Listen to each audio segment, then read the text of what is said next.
भगवान जा रहे थे द्वारिका को, पर अशुभ हो गया। एक माँ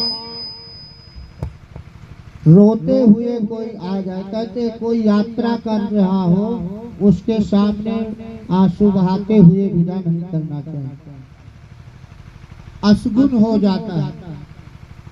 आज भगवान द्वारिका जा रहे थे, कुंती मैया रो करके आ गई तो अशुभ हो गया। भगवान ने द्वारिका जाना आज कैंसिल कर दिया। कोई भी बालक परदेश जा रहा है क्या, उस समय मत रो, जब जाए तो उसके पश्चात उसके सामने प्रसन्नता से विदा करें। तो भगवान द्वारिका जाना कैंसिल कर दिए। शाम को जा करके युधिष्ठिर जी के जाकर के पास में बैठ गए। कहते हैं भैया अब तो सारा कार्य हो गया। अपने से बड़ा मानते हैं कृष्ण भगवान, उनका सम्मान करते हैं धर्मराज जी का, युधिष्ठिर जी का। तो युधिष्ठिर जी कहते हैं सब तो ठीक हुआ, पर मेरे मन में चिंता बनी रहती है कि हमने मारा भी तो किसको मारा, अपने गुरु जी को, अपने पिता स्वरूप भीष्म पितामह जी को, अपने भाइयों को, दादा के लड़के हैं धृतराष्ट्र जी के, दुर्योधन के। तो महाराज कैसे ये हमारे मन में सोच बनी रहती है। अब भगवान समझाना चाहें युधिष्ठिर जी को तो नहीं समझ पाएंगे। क्यों? क्योंकि धर्मराज जी उनको छोटा मानते हैं, बालक मानते हैं। तो सोचते हैं कि इनको समझाने के लिए हमें इससे बड़े के पास ले जाना चाहिए। तो कृष्ण भगवान कहते हैं आप मेरे साथ चलिए युद्ध स्थल में। अभी भीष्म पितामह जी सरसैया पर लेते हुए, भीष्म पितामह जी को मार युद्ध के समय अनन्य भक्त थे। भीष्म पितामह जी उत्तरायण का इंतजार कर रहे थे और पुष्पतागरा छंद में 11 श्लोकों में स्तुति किया भगवान की, और कह दिया था भगवान ने प्रतिज्ञा किया था कि मैं शस्त्र नहीं उठाऊंगा, और भीष्म पितामह ने कहा था मैं आज हरि को शस्त्र न कहाऊं तो गंगा पुत्र शांतनु पुत्र न कहाऊं। तो भक्ति की आज्ञा के लिए भगवान भीष्म पितामह जी ने इतने बाण मारे थे कि रथ में भगवान के चरणों में रथ को तोड़ दिया। तब भगवान भक्त की मनोकामना पूर्ण करने के लिए अपनी प्रतिज्ञा तोड़ दी। अपना मान तले टल जाए, भक्त का मान तलक देखा। प्रबल प्रेम के पाले पढ़कर प्रभु को नियम बदलते देखा। प्रभु को नियम बदलते देखा।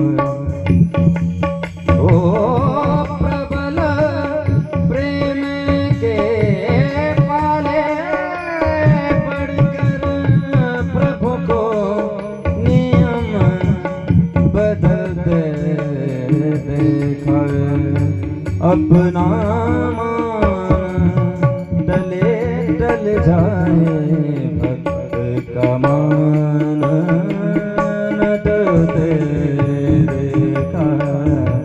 भक्त का मान न डलते। भगवान भक्त का मान रखने के लिए शस्त्र ग्रहण कर रथ का पहिया उठा लिया। भीष्म पितामह जी साधारण नहीं।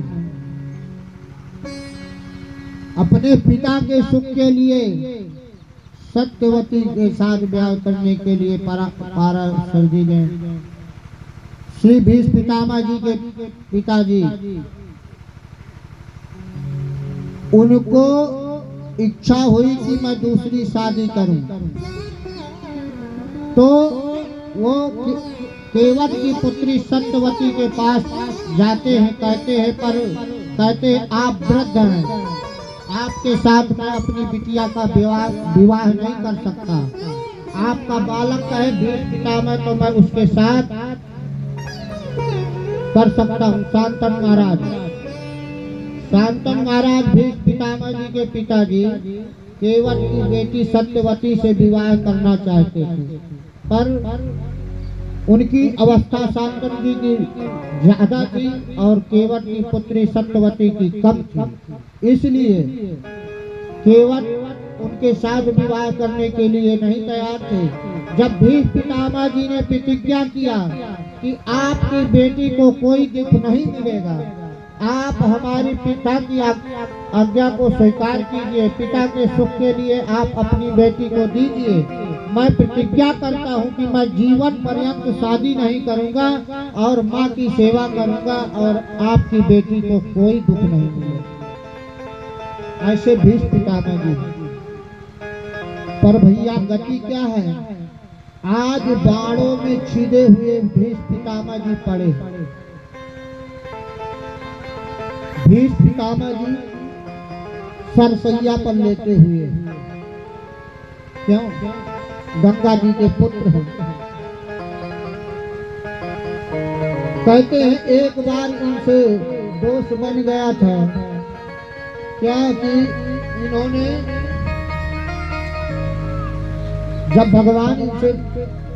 भगवान के सामने जाते हैं और पूछते हैं कि क्या हुआ, तब भगवान कहते आपसे 100 जन्म पूर्व एक दोष बन गया था।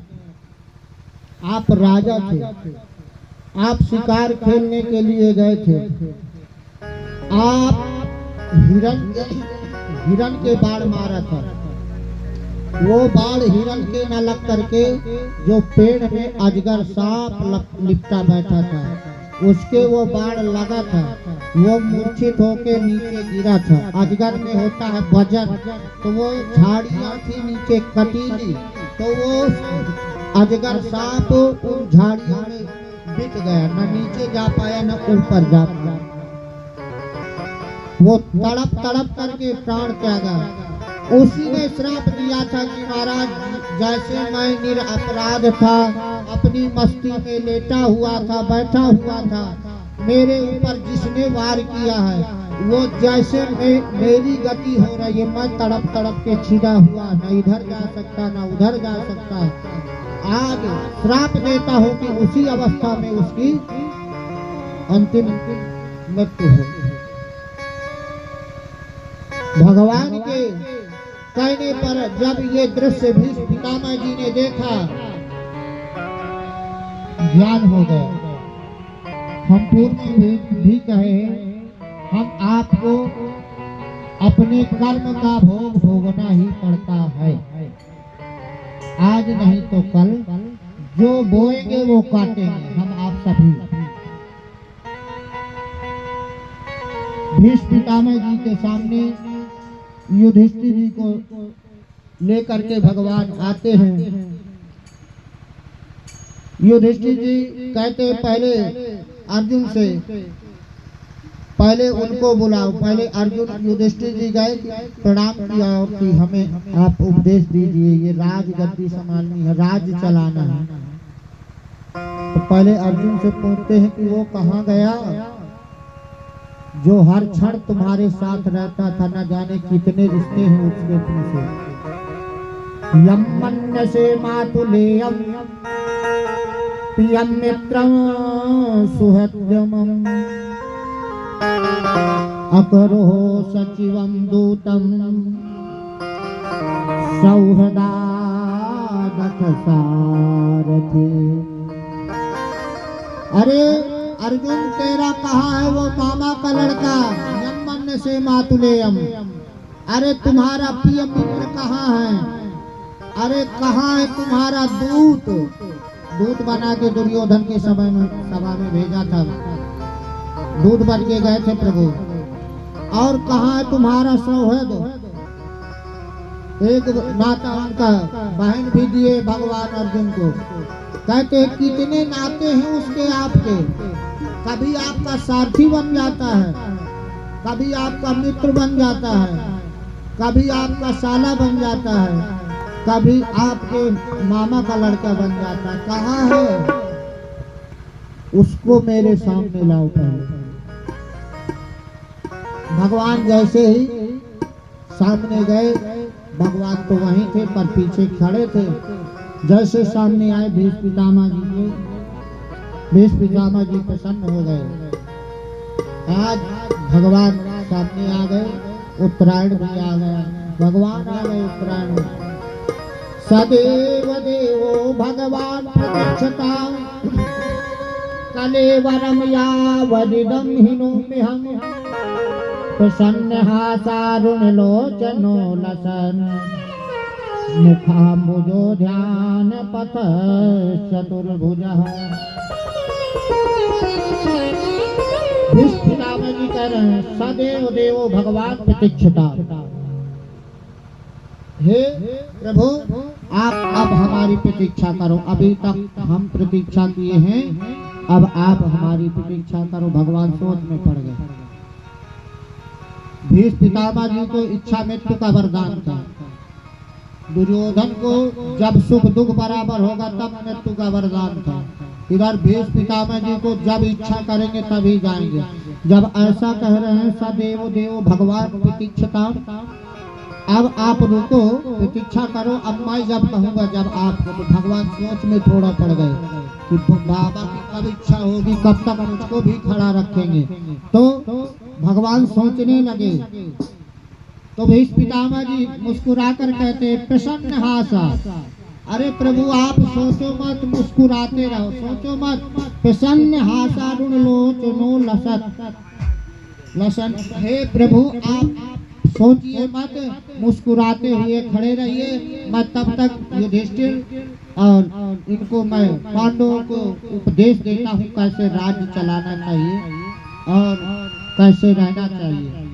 आप प्रसन्नता से रहिए, मैं ज्यादा आपकी प्रतीक्षा नहीं करवाऊंगा। जब ऐसा भगवान से भीष्म पितामह जी ने कहा, और युधिष्ठिर जो को बतला रहे हैं दान धर्मान, राज धर्मान, मोक्ष धर्मान, विभागशः स्त्री धर्मान, भगवत धर्मान, समासाभ्यास योगतः। राज धर्मान, राज धर्म कैसे चलाना चाहिए, अपनी प्रजा को सुखी रखना चाहिए, दूसरे के कोई प्रजा आपके राज्य में दुखी न रहे। और राजा का धर्म होता है कि न्याय करे, चाहे अपना हो या दूसरा हो। आप न्याय की गद्दी में बैठेंगे। और एक बात विशेष याद रखना, आप राजा हैं, आपको जो अच्छी नहीं लगती चीज वो दूसरे के साथ कभी मत व्यवहार करना, तो पूरी प्रजा सुखी रहे। हम आप भी सुखी रहना चाहते हैं तो क्या है, जो अपने को अच्छा नहीं लगता वो दूसरे के साथ ना करें।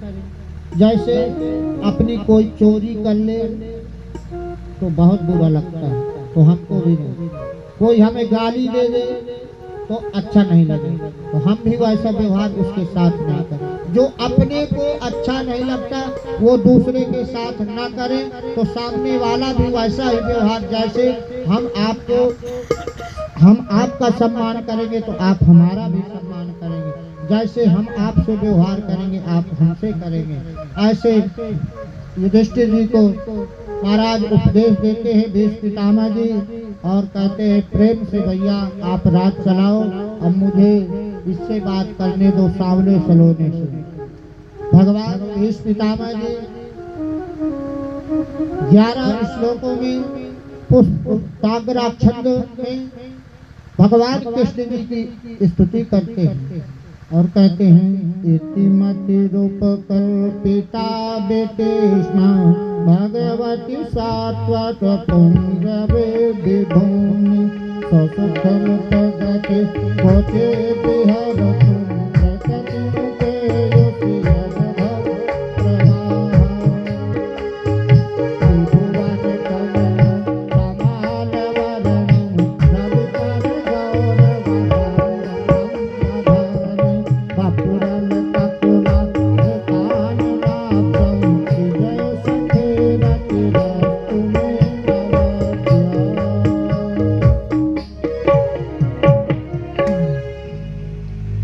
इतिमति रूप कल्पिता विकृष्ण। हे प्रभु, आप एक मेरा काम कर दीजिए। अंतिम में स्तुति कर रहे कह रहे मेरा एक काम कर दीजिए। भीष्म पितामह जी कह रहे मेरी बेटी का विवाह अपने साथ कर लीजिए। भगवान सोच में पड़ गए, ले बाबा ब्रह्मचारी बाबा ये कहाँ से बिटिया पैदा कर दी, कहाँ है इनकी बेटी। जैसे भगवान सोचने लगे तो कहते हैं ये मेरी ऐसी बेटी नहीं, ये इतिमति रूप कल्पिता विकृष्णा, ये जो मेरी मति बुद्धि रूपी बिटिया है इसका विवाह पाणी ग्रहण संस्कार आप अपने साथ कर लीजिए। क्यों? ये मेरी मति बुद्धि सदा आपके साथ लगी रही और यह मति बुद्धि मेरी कहीं नहीं जाए। ऐसे भगवान से भीष्म पितामह जी प्रार्थना करते हैं और कहते हैं आप मेरे लिए मैं अपनी प्रतिज्ञा तोड़ दी, मेरी मनोकामना पूर्ण करने के लिए। मुझको भी बहुत आनंद आता था जब आप सामने युद्ध में बैठे हुए रथी के रूप में होते और मैं आपके दर्शन करता जाता। मेरा भी वो पल वो क्षण सार्थक होता था जब मैं आपके सामने रहता था। आज भी मैं आपका ही इंतजार कर रहा था प्रभु। अब यह मैं अपनी बिटिया रूपी मति रूपी बुद्धि को आपके चरणों में समर्पित करता हूँ। 11 श्लोकों में प्रार्थना करके भीष्म पितामह जी परम धाम को चले गए। भगवान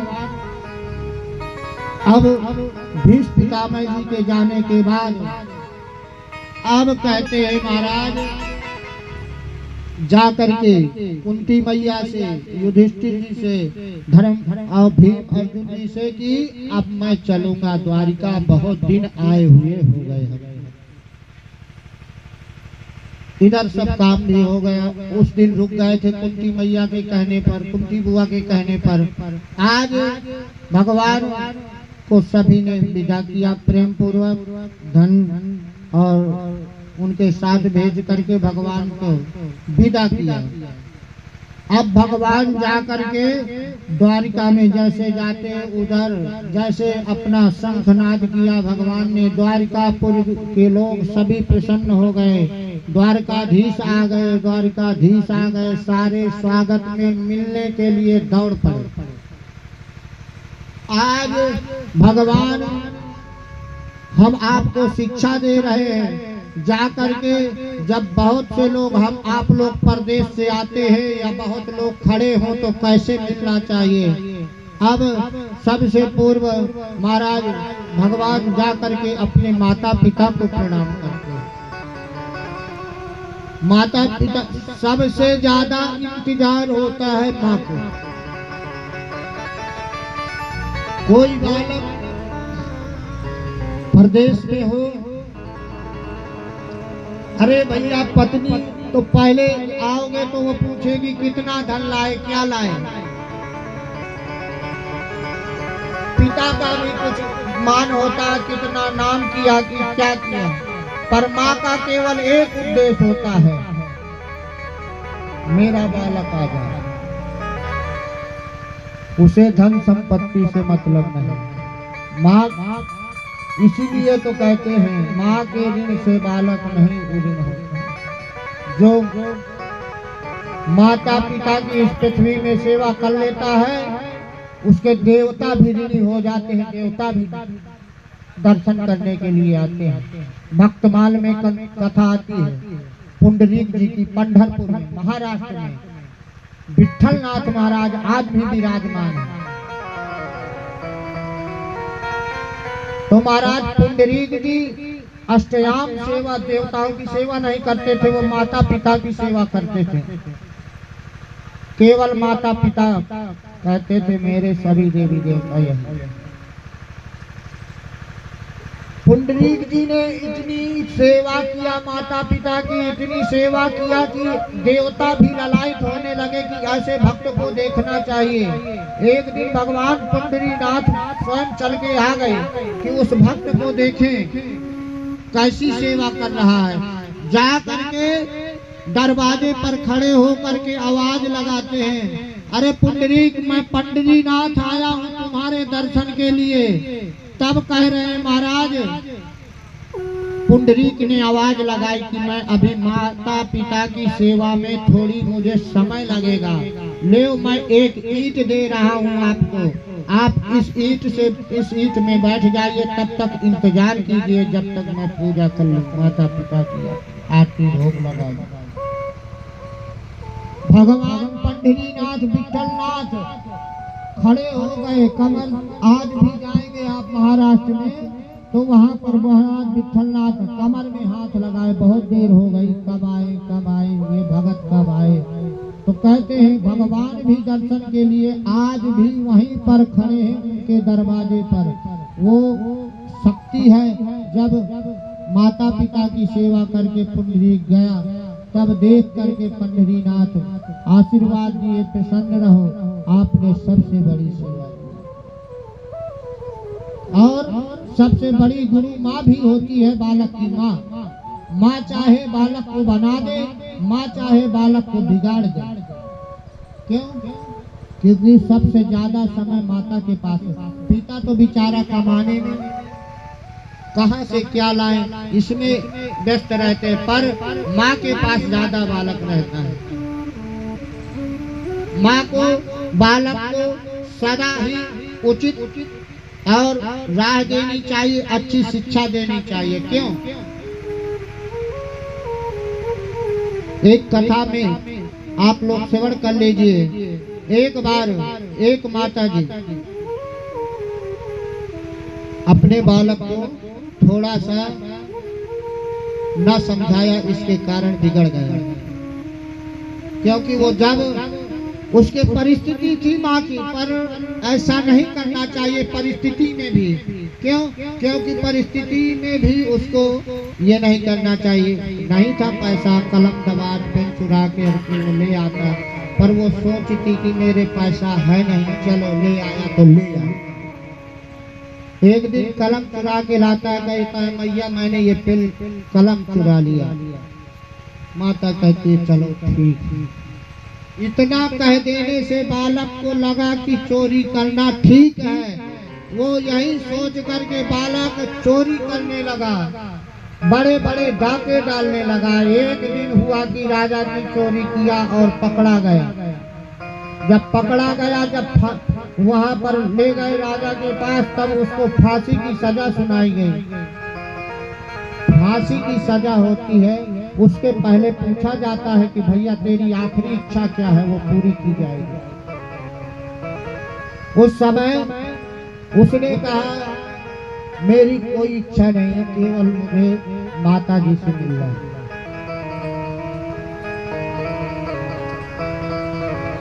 राजा को हुआ मातृभक्त है, माता को मानता है।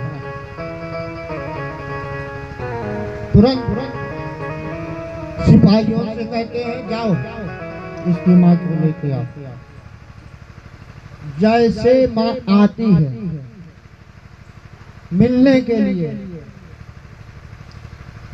कुछ नहीं बोलता, और जा करके वहीं सभा में फांसी जहाँ होना है, वहीं जाके माँ के एक थप्पड़ मारता सबके सामने। जज दरोगा सब पुलिस सब लोग देखने लगे, मिलने के लिए बुलाया और थप्पड़ मार रहा था। फिर फूट फूट के रोने लगा। फिर कहता है माँ, ये थप्पड़ अगर आपने मुझको बचपन में मार दिया होगा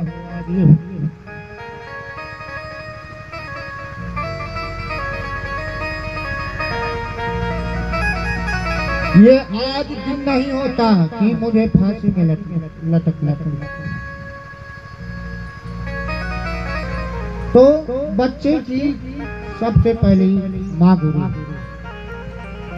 वो कच्चा घड़ा होता है, आप जैसा ढालोगी वैसा ढल जाएगा। तो इधर जाकर के पहले माता पिता को प्रणाम करके मित्रों से मिले, हाथ से किसी से मिल लिया, किसी से नैनों से इशारा कर दिया कि महाराज फिर मिलेंगे। भगवान द्वारिका पहुंचे बहुत दिनों के बाद, इधर महाभारत के बाद। तो इतने मित्र भी खड़े हैं, तो किसी को आंखों से इशारा कर रहे हैं कि भैया थोड़ा आऊंगा, मिलूंगा थोड़ा इनसे पहले। किसी को हाथ हिला करके अपना इशारा, राम राम भैया, राम राम सब। और पत्नियों से जाकर के फिर अंदर सभी को हम आपको शिक्षा दे रहे हैं कि आए तो पहले बड़े बुजुर्गों के पैर छुए, फिर अपने मित्रगण जो इंतजार कर रहे हैं उनसे मिले, फिर अपने घर वालों से अंदर जाके सभी से। इस तरह भगवान द्वारिका में गए, द्वारिका में प्रेम पूर्वक आनंद पूर्वक रहने लगे। और क्या हुआ, द्वारिका है वैराग्य की नगरी। पहले यहाँ लीला धाम में भागवत जी में एक बार यही द्वारिकानाथ जी लीला करते करते और उस द्वारिकापुरी को एक बार दुर्वासा ऋषि महाराज पहुंचे द्वारिकापुरी में। उनके बालक ने पेट में बांध करके पूछा, श्राप दे दिया कि तुम आपस में ही न तुम्हारे पेट में बालक है न कुछ है, तुम्हारे संहार का कारण बनेगा जो आप मूसल बांध के आए। उसी मूसल से महाराज घिस घिस के बहाया तो नुकीली घास बन गई और उसी से द्वारिकापुरी में जाकर के भगवान पूरी लीला करते हैं और लीला करके पैर चढ़ा के बैठते हैं बहेलिया रूपी वही तीर मार करके, और भगवान भी चले जाते। इधर अर्जुन जब छोड़ के नहीं आते हैं तब भगवान को, इधर युधिष्ठिर जी को चिंता होती है कि बहुत दिन हो गए भगवान के साथ गए, अर्जुन को अभी तक नहीं आए, क्या कारण है। इधर सोच विचार कर रहे हैं, पर पहले इधर भगवान परीक्षित जी की जन्म की कथा सूत जी महाराज बतलाते हैं कि जब परीक्षित जी का महाराज उधर जब रक्षा करके चले गए थे द्वारिका को, इधर उत्तरा के गर्भ से सुंदर बालक हुआ। उसका नाम ब्राह्मणों ने विष्णुदात रखा, दूसरा नाम परीक्षित रखा। परीक्षित क्यों रखा, परः इच्छत इति परीक्षतः। वो जो कोई आता था बालक के पास तो वो ऐसे देखता था। क्यों देखता था कि वो हर को परीक्षा लेता था कि ये जो गर्भ में जा करके मेरी रक्षा किया है वो है कि नहीं। तो भगवान की इच्छा से सभी का दर्शन करने वाले परा इच्छत इति परीक्षिता, परीक्षित नाम रखा गया। और परीक्षित जी का नाम संस्कार होने के बाद महाराज पांडवों ने पूछा कि बालक कैसा रहेगा, क्या करेगा जीवन में। ब्राह्मणों ने पहले कुंडली का फलादेश करना हो कोई अपने बारे में पूछे तो ये ज्योतिष का नियम होता है। पहले उसके बारे में अच्छा अच्छा बताओ।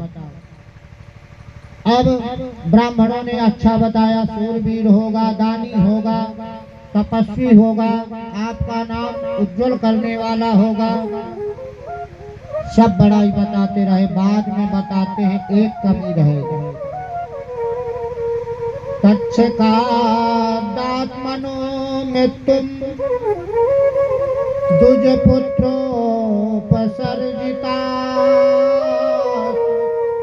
प्रपतस्तो प्रपत्तस्य तो उपस्कृत्य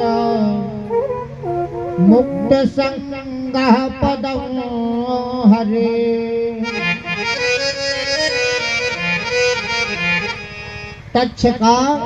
तच्छकादात्मनो मृत्यु। और तो सब अच्छा रहेगा पर इसकी अकाल मृत्यु होगी। तक्षक के काटने से मृत्यु होगी। जैसे ही धर्मराज युधिष्ठिर जी ने, अर्जुन जी ने सुना महाराज इसको अकाल मृत्यु होगी, भाई सर्प के काटने से, पानी में जल करके मरने से, आग लग जाने में, मर जाने में, फांसी में मरने में, और एक्सीडेंट में, ये अकाल मृत्यु है। तो अकाल मृत्यु होने पर कहते हैं तुरंत भगवान की प्राप्ति नहीं होती। तो कहते हैं महाराज इनकी रक्षा कैसे होगी? कहते हैं तब ब्राह्मण कहते हैं कि इनकी रक्षा सभी संत, सभी जितने संत ऋषि मुनि हैं सब रक्षा करेंगे। शास्त्र पुराण भागवत महापुराण सुना करके इनको ज्ञान उपदेश कर देंगे तो इनको अकाल मृत्यु का दोष नहीं लगेगा। ऐसा उपदेश देने पर पुनः यहाँ कथा भागवत जी में अर्जुन के साथ भगवान की आती है कि पहले लीला संवरण पूरी नहीं किए थे, पहले आकर के अर्जुन के साथ में परीक्षित को दोबारा दर्शन दिए, क्योंकि वो देखता ही रहता था। फिर अर्जुन को लिवा के गए और द्वारिका को अपने आपस में मदिरा पान करके पूरे द्वारिकावासी गोविंदाय नमो नमः हो गए अर्जुन के सामने ही। और भगवान को भी बहेलिया ने मार दिया तो अर्जुन कुछ नहीं कर पाया। कहते हैं अर्जुन जी निराश होकर के चले आए और इधर युधिष्ठिर धर्मराज जी सोचते हैं कि बताओ कितने दिन हो गए अभी आए नहीं, तो उसी समय आ जाते हैं। महाराज अर्जुन जी धर्मराज जी के सामने आकर के खड़े हो जाते हैं और कहते हैं वंचितो हम महाराज हरिणा बंधुरोपिणा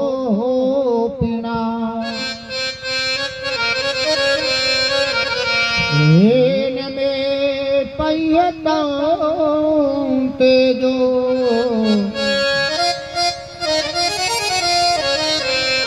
देव विस्मापनं महत।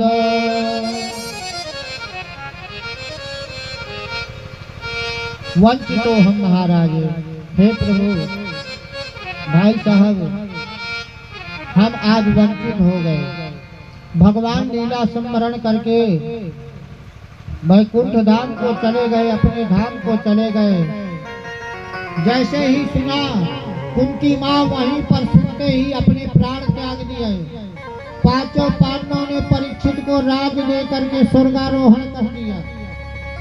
स्वर्गारोहण करते करते कहते सभी स्वर्ग को गए। थोड़ा सा धर्मराज जी को भी एक बार झूठ बोलने का पाप लगा था, उसका भोग भोगना पड़ा। कब? अश्वत्थामा नरो या कुंजरो, कुंजरों में शंख शब्द कर दिया था पूछने पर, तो झूठ बोलने का पाप लग गया। आज तो भैया फोन में दिन दिन भरा झूठ बोल रहे हैं। होश में कोई घर में बैठा होगा तो कहेगा भैया मैं चल दिया, आ गया बस आप ही के पास हूं दिन भर, तब एक शब्द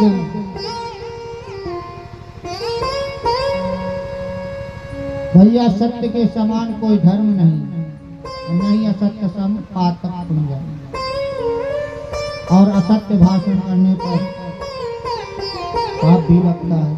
पर कलयुग है, फोन को दिन भर झूठ बुलाता ही समस्या है। पर भगवान का नाम ले लेने से सारे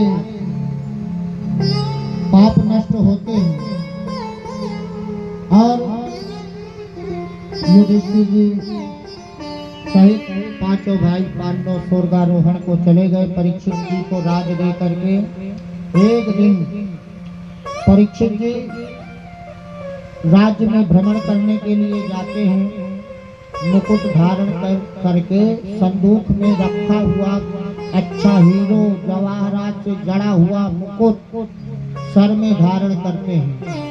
वो मुकुट और किसी का नहीं था, जरासंध का था। जरासंध को जीत करके लाए थे ना, तो कहते जैसा खाओ अन्न हो वैसा मन, जैसे पियो पानी वैसे हो बाड़ी। आज उस जरासंध के मुकुट को धारण करके जा रहे हैं तो बुद्धि भी भ्रमित है। पर देखा क्या पहले नहीं, क्योंकि पहले उनके अंदर सत्य कर्म है। तो क्या देखा कि एक गाय और बछड़े को, बैल को एक काला काला पुरुष ताड़ना दे रहा है, मार रहा है। बैल के 3 पैर काट दिए हैं, मार मार के तोड़ दिए हैं, एक पैर बचा है। और वो आंसू बहा बहा के गौ माता रो रही है, बैल भी इधर उधर रो रहा है, देख रहा है। तब उसी समय परीक्षित पहुंचते हैं। अरे आप कौन हैं? ये काला पुरुष आपको क्यों मार रहा है? तो धर्म रूपी बैल बोलने लगे, भवान ही वेद तत्सर्वं यन्मां धर्मानुपेक्षसि अचतुर्भिर्वर्तसे येन पादलोक सुखावहै।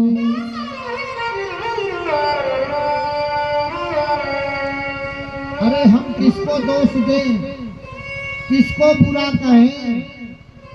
कहते अपने कर्म का भोग भोगना ही पड़ता है। अगर पापी की चर्चा करते हैं तो हमको भी पाप लगता है।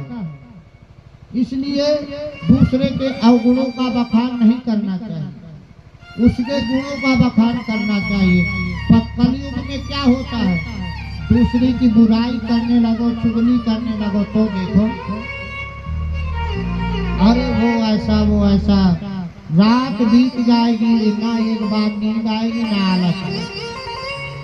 तो कहते दूसरे की बुराई करने पर या सुनने पर दोष लगता, उसके पाप बढ़ते हैं, अपने ऊपर आते हैं।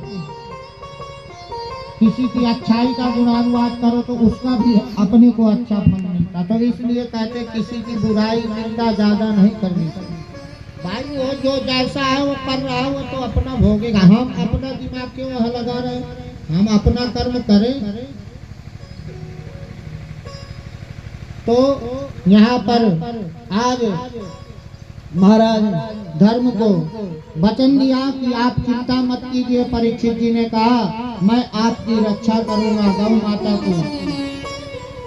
और क्या किया, धनुष बाण उठा लिया। धनुष बाण उठा करके उस काले काले पुरुष को मारने के लिए ही, जैसे धनुष बाण चढ़ा करके मारना चाहे वैसे ही पाही माम कह करके वो शरण में परीक्षित जी के आ गया।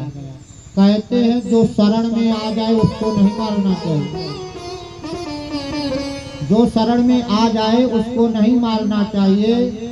आज महाराज शरण में आया हुआ जान करके उसको नहीं मारे और कहा कि अब मैं आपको मुक्त करता हूँ, आप बताइए कौन है।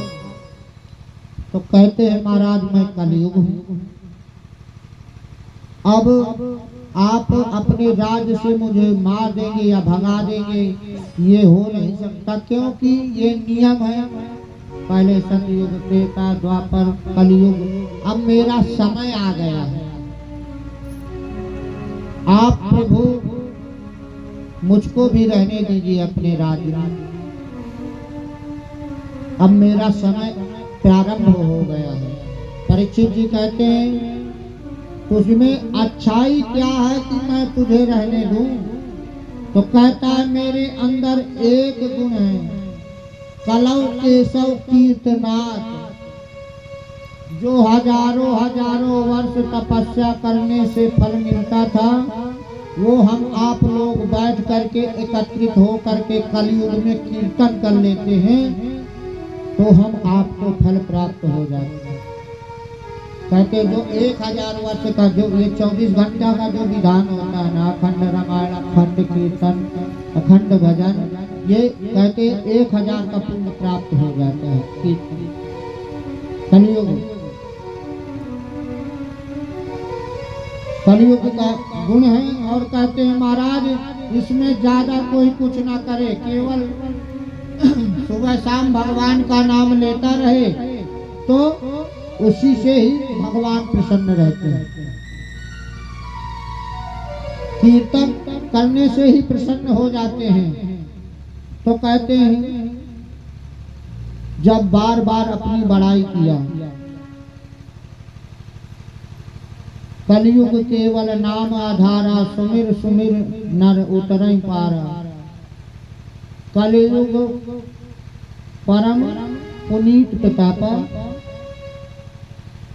भगवान कलि महाराज कहते हैं इस कलयुग में जो लोग कीर्तन भजन करेंगे और भगवान का नाम लेंगे उसका सदा ही कल्याण होगा। जो सहस्र वर्षों तक समाधि लगाने का फल प्राप्त होता था, वो फल उन लोगों को प्राप्त हो जाएगा। नहीं कलयुग सम आन युग, जो नर कर विश्वास। ये कहते हैं जो नर इस विश्वास कर ले कि कलयुग में थोड़ा सा भजन कीर्तन करने से पूर्ण फल प्राप्त हो जाता है, तो जीवन सफल हो जाता है। और परीक्षित जी क्या कह रहे हैं, तो भैया तुम्हारे अंदर इतना अच्छा गुण है तो चलो मैं आपको 4 जगह देता हूँ। इस गुण के एक गुण के कारण मैं 4 जगह दे रहा हूँ। कौन कौन सी? परीक्षित जी ने दे दिया, दूतम पानम श्रियः शूनम यत्रा धर्म चतुर्विधा। दूतम पानम, परीक्षित जी ने कहा जाओ तुम्हारा वास जुआ में हो जाए। जुआ जहाँ खेला जाता है वहाँ कलयुग का वास होता है। वहाँ भाई भाई के लिए भी वहाँ कुछ नहीं, वहाँ कलयुग सवार है वहाँ। और कहते उसका धन कोई कोई पता कहते हैं ना, जीतने से सुख उसको न हारने से। जब तक कहते जीते रहेगा तब तक फिर उसको लगेगा फिर जाए, क्योंकि कलयुग का वास है। और वहाँ जो कोई जाता है भैया कहते हैं वहाँ नहीं जाना चाहिए अगर कलयुग से बचना है तो। स्वयं परीक्षित जी और सूत जी महाराज सौनकादि 88,000 ऋषियों से कह रहे हैं 4 जगह से जो बच गया वो कलयुग में भी रहते हुए सतयुग में रह रहा है। कौन कौन सी 4 जगह है? जुआ, जहाँ जुआ होता हो वहाँ कलकी का वास रहता है कलयुग का। पानम, जहाँ पर मदिरा पान की जाती है महाराज वहाँ कलकी का वास रहता है कलयुग का। कोई भी व्यक्ति आज तक बता दो मदिरा पान करके अच्छा कार्य किया हो, मदिरा पान करने के बाद सदा ही व्यक्ति उल्टा ही कार्य करता है, क्योंकि वो समझता है कि आज मैं ही हूँ जो कुछ हूँ, कोई नहीं मेरे सामने, इतना अभिमान आ जाता है। एक सवारी चली जा रही थी राजा की, एक की मस्त आ रहा था। हाँ महाराज, इस हाथी के, राजा से कहते इस हाथी की रकम बोलो। तो कहते महाराज कौन है? राजा समझ गए कि मस्त है ये, इसको सुबह बुलाना, इसको घूमने दो। सुबह बुलाया गया, सैनिक पकड़ के लाए, चलो राजा साहब बुला रहे हैं। तो कहा आप हमारे हाथी की कीमत लगा रहे थे, अब बताओ कितनी दे रहे हैं? अरे कहा भैया वो चला गया जो देने वाला। तो अभिमान अंदर आ जाता है, कलयुग का वास हो जाता है। जो करेगा वो अनुचित ही करेगा, गाली देगा या लड़ेगा, भिड़ेगा। अरे यहाँ तक वो नाली में भी पड़ा रहता है तो उसको लगता है कि मैं गंगा जी में पड़ा। तो इन चीजों से, 4 चीजों से बचो भैया, हाथ जोड़ के प्रार्थना है। व्यास जी भी कह रहे हैं और सूत जी भी कह रहे हैं, दूतम पानम श्रियासुनम। और कहा कलयुग का वास रहता है वैश्यालय में, और कहाँ पर? जहाँ पर कसाई खाना या जहाँ हिंसा मारकूट होती है, मारे जाते हैं लोग, जीव जंतु, वहाँ पर कलकी का वास होता है। तो इन 4 चीजों से बचना चाहिए हम आपको। तो कलयुग ने कहा महाराज आप 4 चीजें हमारे हिसाब से दे दिए, अरे एक अच्छी चीज तो दे दो जिससे कि हमारा भरण पोषण हो जाए। कैसे? कहते हैं एक कोई अतिथि रुकने के लिए एक अच्छा दे दो कमरा। तो जब बार बार मांगा तो रजो वैरम च पंचमम, कामम रजो वैरम च पंचमम, कह दिया जाओ आपका कंचन में वास, सोने में वास हो जाए। 4 जगह दिया पहले, फिर 5वें में परीक्षित जी ने कह दिया सोना में वास हो जाए। अब सोना में भैया इधर गीता में भी कह रहे हैं, इधर भागवत जी के 11वें स्कंद में भी कहते हैं कि धातुओं में मैं कंचन हूँ, सोना हूँ, धातु नाम कंचनम अस्मि। उधर भगवान का भी वास है, भगवान ने परीक्षित जी ने कलयुग को भी वास दे दिया। तो कहते हैं जो सत्य की कमाई का धन होता है उसमें नारायण का वास होता है, जो अधर्म का 2 नंबर की कमाई का रहता है उसमें कलयुग का वास होता है। तो कहते हैं, तो माताओं को बड़ा शौक होता है सोना पहनने, ये बन जाए, ये बन जाए, ये बन जाए, सोचती रहती हैं। तो उनको क्या करना चाहिए? वो अच्छा है या बुरा है, उनसे बचने के लिए भगवान को पहले अर्पण कर देना चाहिए, फिर पहनना चाहिए। तो जो दोष होता है वो समाप्त हो जाता है, और वही जो दोष समाप्त होने के बाद भगवान का वास हो जाता है। तुम्हारी निवेदित भोजन कर,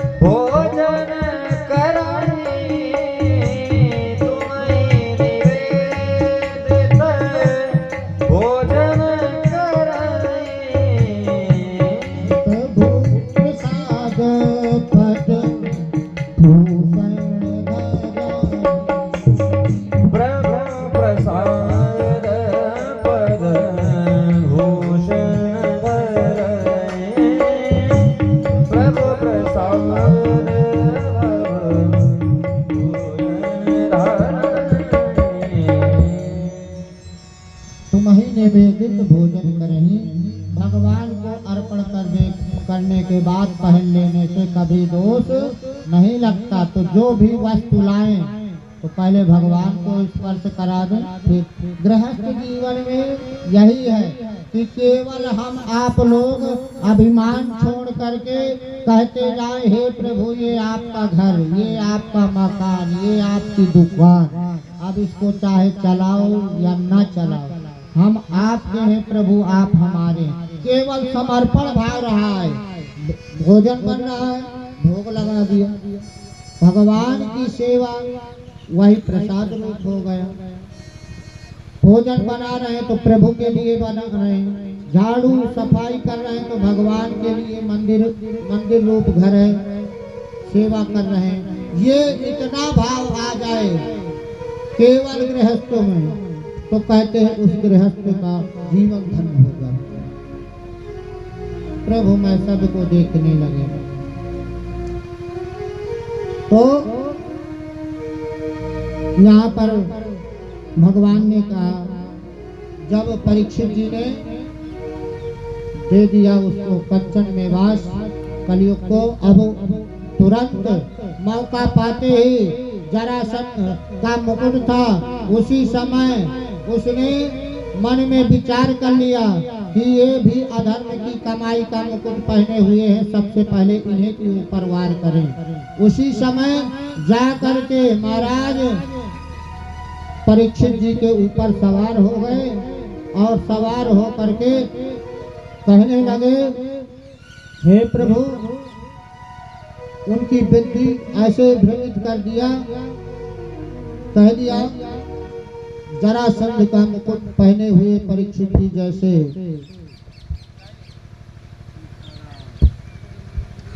जैसे ही गए, कहाँ पर जंगल पे शिकार खेलने के लिए गए थे, पर प्यास लगी थी तो समीक मुनि के आश्रम में पहुँचे। समीक मुनि के आश्रम में जा करके देखा, क्या देखा कि मुनि जी समीक जी महाराज ताटक अवस्था में बैठे समाधि। एक अवस्था, एक समाधि ऐसी भी होती है कि जैसे ताटक अवस्था, ताटक समाधि किसको कहते हैं? जैसे आंख खुला रहे, ध्यान लगा रहे, दूसरे के देखने में हो कि मतलब ये देख ले। कई बार आप लोगों को भी ऐसा हो चुका होगा या होता होगा कि आप जब किसी विषय में विशेष चिंतन कर रहे हो, बैठे हो, आंख तो खुला है पर आपका चिंतन मंथन चल रहा है, पर आप अब मंथन करते करते आंख तो आपकी खुला थी पर मन आपका अपने चिंतन में ये चिंतन में डूबा हुआ था। उस समय कितने लोग निकल गए आपको आभास नहीं होगा, क्योंकि आप अपने में डूबे हुए हैं ताटक समाधि में। तो ताटक समाधि में समीक मुनि जी डूबे हुए थे। परीक्षित जी को लगा कि ये हमसे नाटक कर रहे हैं, क्योंकि कलयुग का वास हो गया था। तो उन्होंने क्या किया कि बाबा की परीक्षा लेनी चाहिए कि ये नाटक कर रहे हैं महाराज कि ये सचमुच में समाधि लगाए हुए हैं। तो क्या किया, वहीं पर एक मरा हुआ सर्प पड़ा था, उसको धनुष की नुकील धनुष से फांस करके और समीक मुनि के गले में डाले कि ये अगर समाधि लगाए होंगे तो कुछ नहीं, झूर झार की नकली समाधि पानी न देने के लिए लगाए होंगे तो ये बोल देंगे, पर वो तो ताटक समाधि में थे, कुछ नहीं बोले। क्यों महाराज? जैसे नहीं बोले, अब इनको कलयुग सवार होने के कारण ये चल दिए आए। उधर समीक जी के पुत्र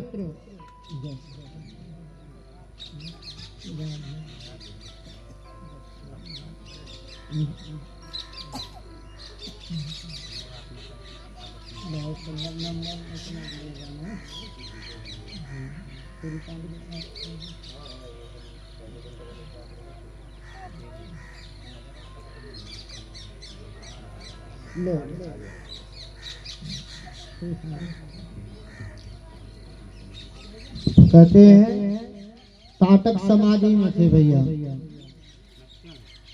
तो जैसे ही परीक्षित जी उनके गले में सर्प डाल के गए, वैसे ही उनके पुत्र को पता पड़ा। समीक मुनि के पुत्र थे श्रृंगी ऋषि। श्रृंगी ऋषि जी के पास बालक दौड़ते दौड़ते गए और कहा, आपके पिताजी के गले में एक राजा आए थे और उन्होंने गले में मरा हुआ सर्प डाल के अपमान करके चले गए हैं। उसी समय वो क्या था, उसी समय वो स्नान कर रहा था कौशिकी नदी में, बालक श्रृंगी। उसी समय उसने जल लिया चुल्लू में और श्राप दे दिया। क्या दिया? इति लंघित मर्यादाम तक्षकः सप्तमे हनि दक्षे अस्ति स्म कुलांगार चोदित में तद्रुहम। कहा इति लंघित मर्यादा, जो इस मर्यादा का उल्लंघन किया है, हमारे पिता श्री ऋषि मुनि का अपमान किया है, मैं उसको श्राप देता हूँ कि तक्षका सप्तमे हनि, तक्षक उसको 7वें दिन डस ले और उसकी मृत्यु हो जाए। श्रृंगी ऋषि ने श्राप दे दिया। जब श्राप दे के पिताजी के पास पहुंचे, पिताजी का सर्प हटाया, पिताजी से रोने लगे, पिताजी की समाधि खुली। पिताजी ने पूछा, क्या हुआ बालक? तो उन्होंने बताया। उधर क्या हुआ? उधर राजा परीक्षित जी शिकार खेल के गए थे। जब उस मुकुट को उतार के रखा तब उनके बुद्धि आई, क्योंकि कलयुग सवार था, जरासंध का मुकुट था। तब उनको बुद्धि आई कि मैंने सही नहीं किया। तब उन्होंने मन में सोचा कि मैंने बहुत अपराध कर दिया, उस आश्रम में जाकर के ऋषि मुनि का अपमान किया, मैं अब जीने का अधिकारी नहीं। मन में सोचने लगे परीक्षित जी। उधर जब बालक ने पिता से बताया कि मैंने श्राप दे दिया, उसी समय पिताजी ने कहा, आपने अच्छा नहीं किया। जिसके राज में रहते हैं वो अधिकारी होता है, हम आप उसकी राज में रहते हैं, वो हमारा राजा है, राजा भगवान के समान होता है। तुमने ऐसे राजा को श्राप दिया है जिसके राज में पूरी प्रजा सुखी रहती थी। अरे चलो, आपने दे दिया, प्रजा के राजा के यहाँ संदेश भेजाइए, इसका उपाय। समीक मुनि जी सभी से कहते हैं, सभी ऋषि मुनि सब एकत्रित होते हैं कि राजा का कैसे ये श्राप मिट जाए। सभी लोग अब इधर परीक्षित जी कहते हैं, हमारे पास 7 दिवस है, इसको सुधारने के लिए गंगा जी की ओर चल दिए। हरिद्वार में सुखताल में महाराज परीक्षित जी बैठ गए गंगा जी के किनारे वट वृक्ष के नीचे। वहीं पर सभी ऋषि मुनि आ रहे हैं, अपना अपना मत बतला रहे हैं। कोई कह रहे हैं महामृत्युंजय जाप कराओ तो महाराज आपका श्राप ठीक होगा। कोई कहते हैं सहस्त्र चंडी कराओ महाराज ठीक होगा। कोई अपना अपना जो जिसके ज्ञाता है अपना अपना मत बतला रहे हैं। उसी समय क्या होता है, उसी समय नग्न भेष में कौपीन धारण किए हुए महाराज सुखदेव जी बड़ी मस्ती से चले आ रहे हैं उसी सभा में। और सभी बालक उनको तो मार कोई डीला मार रहा है, कोई बाबा जी की धूल उछाल रहा है। बोलते वो कुछ है नहीं, स्त्रियां देख देख के हंस रही हैं कि देखो कैसा बाबा, पर उन्हें कुछ नहीं मतलब, कोई मतलब नहीं कि कौन क्या कह रहा है, क्यों कह रहा है। वो अपना मस्ती में चले आ रहे हैं। आ करके जैसे सभा में आए भैया, वैसे पूरी सभा में सभी लोग खड़े हो गए स्वागत के लिए। सभी लोग जय जयकार करने लगे। सुखदेव जी के पिताजी व्यास जी स्वागत के लिए खड़े हैं। व्यास जी के पिताजी पाराशर जी खड़े हैं। पाराशर जी के पिताजी शक्ति खड़े हैं। बाबा परवाजा सभी ऋषि मुनि खड़े हैं सुखदेव जी के स्वागत के लिए। क्यों?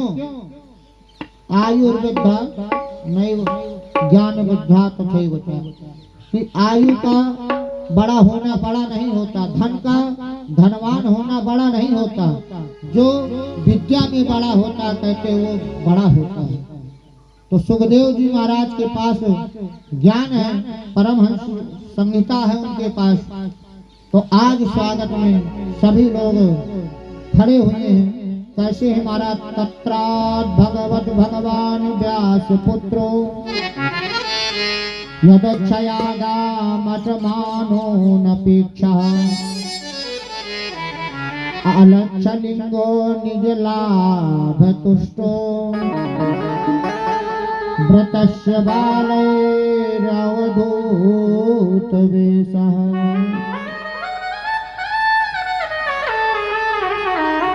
तत्रात् भगवत भगवान व्यास पुत्र।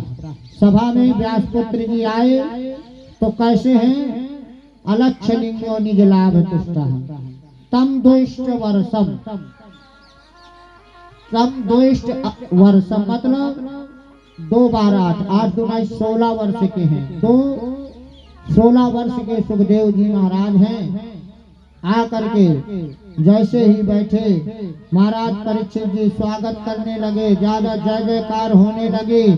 दूसरा जाके कहते हैं संत महाराज परीक्षित जी से कि उनकी ज्यादा बड़ाई ना करो, बड़ाई सुनने वाले नहीं हैं, वो तो काम की बात करो, क्या काम है? तो कहते हैं क्या महाराज? उनकी पूजा कर दिया, थोड़ा सा सुखदेव जी का पूजन कर दिया। पूजन किया, पूजन करके पूछते हैं महाराज अतः पृच्छामि संसिद्धिं योगिनां परमं गुरुं पुरुषस्य यद कार्यं म्रियमाणस्य सर्वथा। हे प्रभु, आप हमें बताइए जिनको शीघ्र मृत्यु होनी हो, 7 दिवस में मृत्यु होनी हो, उसको क्या करना चाहिए? तो महाराज हम आपके उपाय के लिए, सभी के लिए, प्रसन्नता के लिए परीक्षित जी महाराज सुखदेव जी से प्रश्न कर रहे हैं। हम आपको भी 7 ही दिवसों में जाना है। इतवार, सोमवार, मंगल, बुध, बृहस्पति, शुक्र, शनिवार, इन्हीं 7 दिवसों को हम आप लोग सुधार लें। तो कहते हैं आपने सबके हित के लिए ये प्रश्न किया है। बरियानि सुते कृष्णः कृतो लोके हितं नृपा आत्मवित् सम्मतः पुंसां सोतव्यादिषु या पराः। हे राजन, आपने बहुत सुंदर प्रश्न किया है, सभी के हित के लिए किया है। क्यों? क्योंकि यहाँ लोग अपनी अपनी मस्ती में लगे हुए हैं। निद्रया हियते नक्तम देवायेन चावावयः दिवाचार्थे हया राजन् कुटुंब भरणेन वा। कहते हैं निद्रया हियते राजन, रात गंवा देते हैं हम आप सो करके। रात कैसे बीत जाती है? सोते सोते। निद्रया हियते नक्तम अव्यवायेन चावावयः। और दिन होता है तो कुटुंब भरण पोषण पेट पालन के लिए क्या करे क्या न करे, इधर से उधर, उधर इधर से उधर, उधर भरण के व्यवस्था में लगे रहते हैं। तो कल्याण कैसे हो? तो कहते हैं महाराज सोतव्य कीर्तितव्य। जब आपको समय मिले, कलयुग में कल्याण चाहिए तो क्या करना चाहिए? सोतव्य, सुनना, कथा भागवत सत्संग सुनना चाहिए। अगर सत्संग नहीं प्राप्त हो रहा तो क्या करना चाहिए? कीर्तितव्य, कभी समय मिले तो कीर्तन भजन करना चाहिए। और ये भी नहीं, कीर्तन का अवसर भी नहीं मिल सकता, नहीं इतने लोग मिल सकते, तो आप स्मर्तव्य, जब खाली समय हो तो भगवान का बैठ करके चिंतन करें कि भगवान ऐसे हैं, दयालु हैं, कृपालु हैं, हम पर भी सभी पर भरे कृपा बनाए रखेंगे, ऐसा भगवान का ही चिंतन करें। तो आज सूत जी, परीक्षित जी के पूछने पर सुखदेव जी महाराज कहते हैं, खट्वांगो नाम राजर्षि ज्ञात्वेयतामिहायुषः मुहूर्ता सर्वमुत्सृज्य गतवान भयं हरिम्। अरे परीक्षित, चिंता मत करो, आपके पास तो 7 दिवस है। खट्वांग राजा को 2 घड़ी में ही विजय प्राप्त कर लिया था। परीक्षित जी को बतलाते हैं और सभी के कल्याण के लिए बतलाते हैं महाराज। जितासनो जित श्वासो जित संगो जितेन्द्रियः स्थूले भगवतो रूपे मना संधार ये दिया। भगवान की प्राप्ति करनी है तो सबसे पहले कैसे करनी है? कैसे मिलेंगे भगवान? हम आपको भी अगर भगवान के पास, भगवान में मन लगाना है या भजन बढ़ाना है तो कैसे बढ़ाएं? जितासन, पहले एक आसन में बैठ करके अभ्यास बढ़ाएं। एक आसन में बैठ करके अभ्यास बढ़ाएं कि 2 घंटे 3 घंटे 4 घंटे 5 घंटे की आपको इधर उधर मन ना जाए, आसन में बैठे रहे। आसन को धीरे धीरे जीते हैं। जिता श्वास को प्राणायाम के द्वारा बार बार प्राणायाम करके श्वास को चढ़ा के रोक के श्वास को भी रोकने की प्रक्रिया। कहते जितने श्वास गिनती की मिली है, जितने हम आप लोग प्राणायाम करते हैं, ऋषि मुनि आप लोग के द्वारा देखते हैं कि श्वास को रोक करके नदी में उसी प्रकार हाथ पैर फैलाए, चित्रकूट में आप चले जाइए, गंगा जी में पड़े हैं, इधर से वो किनारे लगते हैं, वो किनारे से वो किनारे, भजन में मन में भगवान का ध्यान करते। क्यों? उनको श्वास रोकने का अभ्यास है। श्वास रोक रखना, श्वास को चढ़ाना पड़ता। तो जितासनो जित श्वासो जित संगो जितेन्द्रियः, संग जीतना चाहिए भैया। सदा अच्छे लोगों की संगत करनी चाहिए। कहते हैं जैसा हो संग वैसा हो रंग, जैसी करोगे संगत वैसी होगी रंगत।